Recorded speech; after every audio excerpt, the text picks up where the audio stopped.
What's up, guys? We're back with reaction videos today. Before we watch this video, I did a little bit of research, and apparently in the 1956 FA Cup final, Manchester City had a goalkeeper that played with a broken neck. And today I'm going to watch the remarkable story of Bert Trautmann. Let's get into this. Hello, I'm Simon Whistler. You're watching the Today I Found Out YouTube channel, and in the video today we're looking at the story of Bert Trautmann, the man who played with a broken neck. Unbelievable.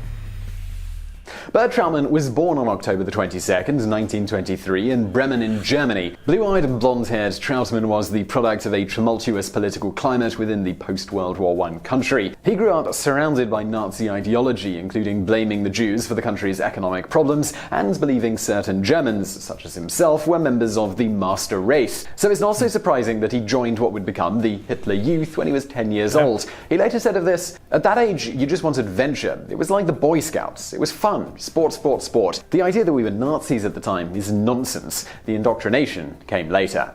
And, well, indoctrinated he was. Although you didn't know it, your mind was influenced by the Nazi propaganda. You listened to the political speeches. I would be lying if I said I wasn't impressed. People have an affinity towards their own, and the Nazis were telling us that German people were suffering apparent atrocities in Poland or... It's always interesting to hear people's perspective who have come out of being indoctrinated, especially in this historical time frame, because man, their stories are fascinating. Just to kind of see the level of control that can be exerted upon a population through propaganda, and the power of it is really insane. And to think that we're in a climate today where, because of technology and technological advancements, specifically with AI, is going to make it really, really difficult to sift between propaganda, between falsity and truth. It's... all right.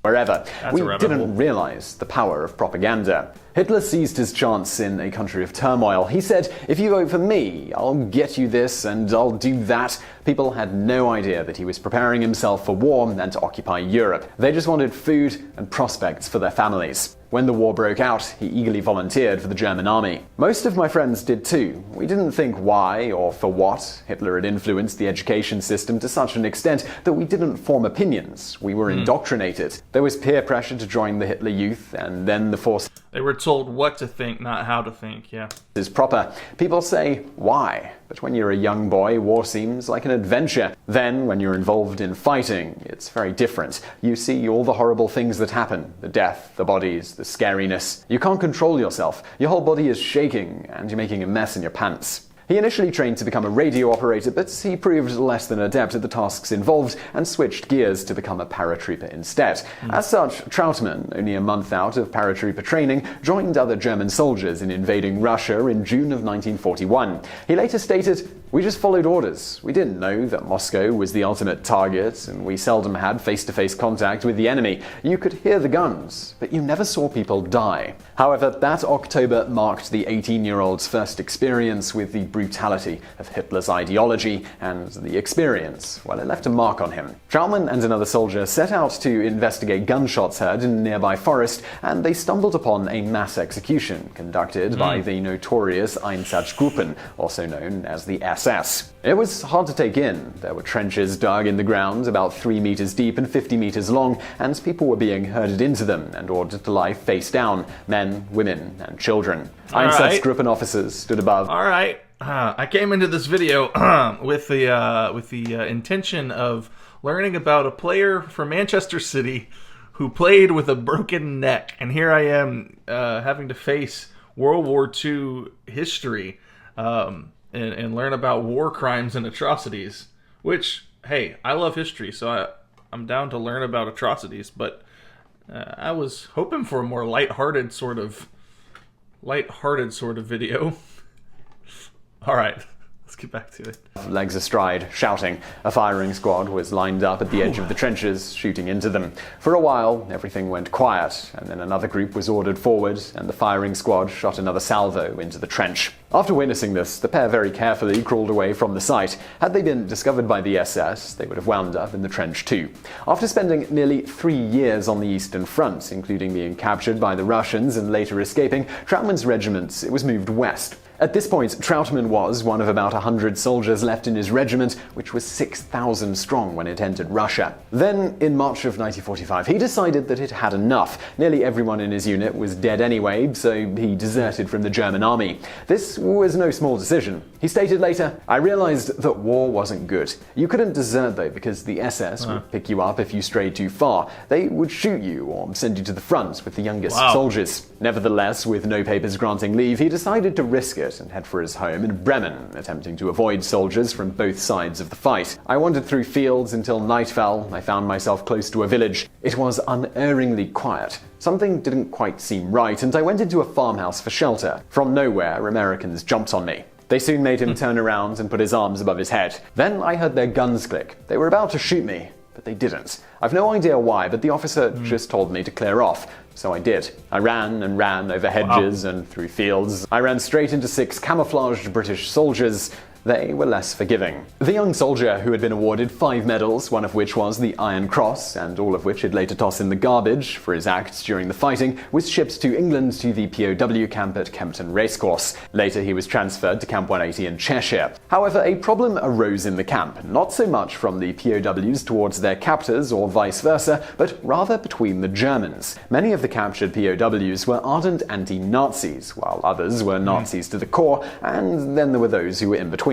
Needless to say, these groups they didn't get along well, and things came to blows regularly. Thus, the British Shocker that these groups, the anti-Nazis, the Nazis, and those in between, shocking that they didn't, get along. That's crazy. Well, I didn't expect so much Nazi talk in this video about a footballer with a broken neck.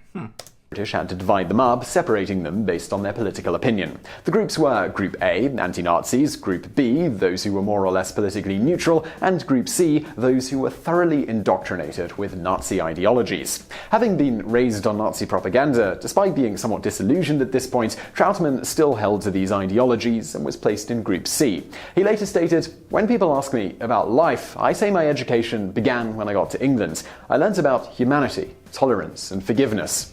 His re-education began by being forced to watch a film about the Holocaust and learning of the concentration camps. "My first thought was, how can my countrymen do things like that?" He was then made to work as a driver for a Jewish officer, Sergeant Hermann Bloch. He said that he quickly came to see Bloch and every other Jew as human beings. "At first, I sometimes lost my temper with him, but in time, I talked to him as if he was just another English soldier. I liked him." At the same time he was learning to let go of Nazi ideology, he also played soccer in his free time, a hobby he'd had since childhood, where he'd once been given a certificate of athletic excellence signed by the president himself. The 22-year-old quickly became a star on the field at the camp. He played as a centre-half until his teammates convinced him to switch to goalkeeper after he suffered an injury. After being released from the POW camp in 1948, Trautmann decided against returning to Germany, instead remaining in Great Britain, working for the government disposing of bombs. He also continued to play goalkeeper on the semi-professional St Helens Town team. Word quickly spread of his talent, and the professional soccer team of Manchester City Football Club offered him a position in 1949. But having a former highly decorated German soldier on the team didn't sit well with the public so soon after the war, particularly among the Jewish populace. A crowd of more than 20,000 people protested outside of the stadium, and letters arrived that derided the team for signing a former member of the Luftwaffe. However, Manchester's communal rabbi, Dr. Alexander Altman, wrote a letter which was published in the Manchester Evening Chronicle, arguing against such blanket hate against the country's former enemies. He stated, "Despite the terrible cruelties we suffered at the hands of the Germans, we would not try to punish an individual German who is unconnected with these crimes out of hatred. If this footballer is a decent fellow, I would say there is no harm in it. Each case must be judged on its own merits." As Trautmann's conduct at the time was exemplary, he eventually won over the fans. Thanks to Altman, after a month it was all forgotten. Later I went into the Jewish community and tried to explain things. I tried to give them an understanding of the situation for people in Germany in the 1930s and their bad circumstances. Of course, it also helped that he was exceptional at his position. For instance, in his first match in London, he was initially booed and called all manner of names by the crowd. However, after making several truly outstanding saves during the match, at the end of the game he received a standing ovation. Even the opposing team applauded him, along with the crowd, as he walked off the pitch. He went on to play another 500 games for the organization over the next 15 years and is generally considered to be one of the greatest goalkeepers in the history of the sport. He was also the first person in that position to ever... Okay, somebody tell me why I'm 2 years in and I didn't know that this man was considered one of the greatest goalkeepers in the history of the sport. Okay, so I'm reacting to a great goalkeeper. I clicked on the video thinking I was going to learning the story about him playing with a broken neck.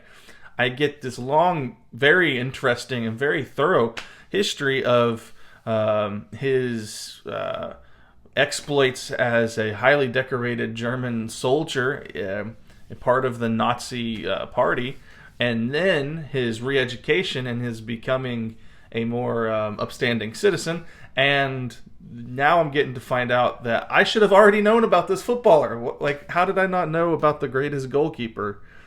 Especially who played in England. I do so much English football content on the channel. Win the FWA Footballer of the Year award, which he accomplished in 1956. The same year, perhaps the most well-remembered event of his career took place. The incident in question took place on May the 5th, 1956, during the FA Cup final between Manchester City and Birmingham City. In the second half of the game, the score stood at 3-1 to Manchester City. Troutman was guarding the goal when an opposing player, Peter Murray, attempted to score. Troutman dove for the ball and ended up with Murray's knee connecting behind his ear. The immediate result was simply that he saw stars and experienced significant pain in his head and neck. However, because of a rule at the time which didn't allow for substitute players, he continued to play for the 16 minutes that were remaining in the game. He said he played in a kind of fog. Despite this fog... Wait.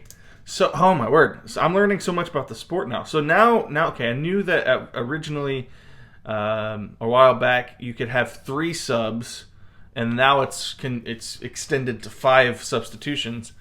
But are you telling me there's a time in this game where you didn't have substitutes? You just had to play. Wow. He managed to make several critical saves in the last minutes of the match, saving the game for Manchester City. During the medal ceremony after the game, Prince Philip noted to Troutman that his neck looked crooked, but Troutman gave little thought to the matter and even attended the banquet after, despite the pain in his neck and the fact that he couldn't turn his head.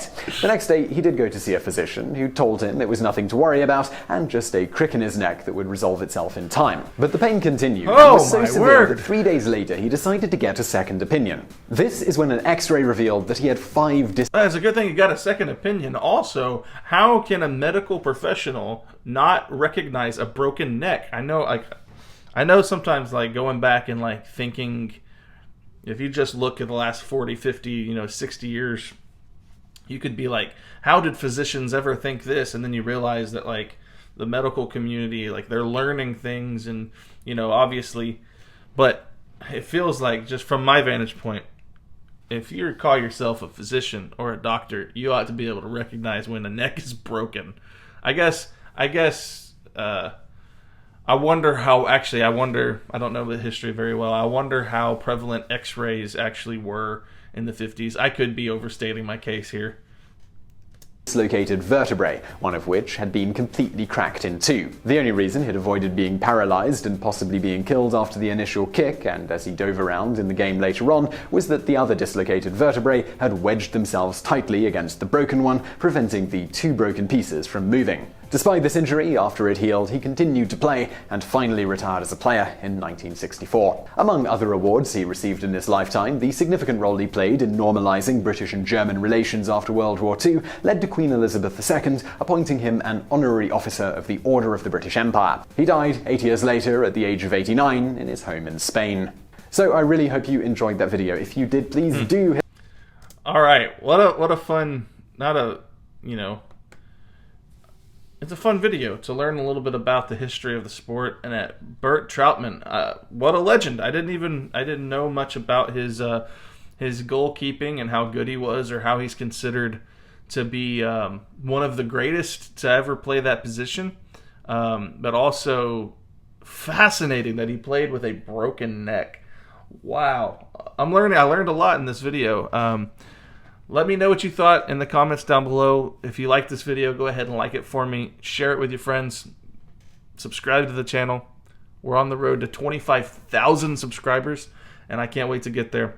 I'll see you guys in the next video.